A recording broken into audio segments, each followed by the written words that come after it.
Hi friends, welcome to my channel Charitha ఏ రోజు YouTube ఛానల్కి స్వాగతం. ఎవరైతే నా ఛానల్ని చూస్తున్నారో ప్లీజ్ షేర్ చేయండి, సబ్స్క్రైబ్ చేయండి మరియు లైక్ చేయండి, గంటను ప్రెస్ చేయండి.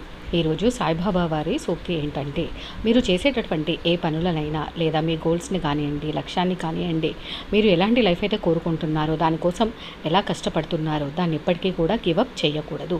కంటిన్యూయేషన్ చేస్తూనే ఉండాలి. మధ్యలో గివప్ చేసినట్లయితే మనం అనుకున్నటువంటి లక్ష్యాన్ని చేరుకోలేము, డిప్రెషన్గా ఫీల్ అవుతూ ఉంటాము. బాబా వారు చెప్పేది కూడా అదే. మీరు ఏదైనా పనిని మొదలు పెడితే దానిని 100% మీ డెడికేషన్తో చేయండి. రిజల్ట్ అనేది బాబా వారి పైన వదిలేయండి. మీ సైడ్ నుంచి మీరు 100% గివప్ చేయకుండా చేసినట్లయితే మీరు పడే కష్టాన్ని చూసి దేవుడు కూడా కరిగి మీరు అనుకున్న దానికంటే డబల్ ఎక్కువగా ఇస్తాడు. సో ఎప్పుడూ కూడా గివప్ చేయకుండా నమ్మకంతో ముందుకు పోవాలి. Thank you friends. Please subscribe me and share my channel. Press bell icon. Thanks for watching my video. Thank you friends. Thanks a lot.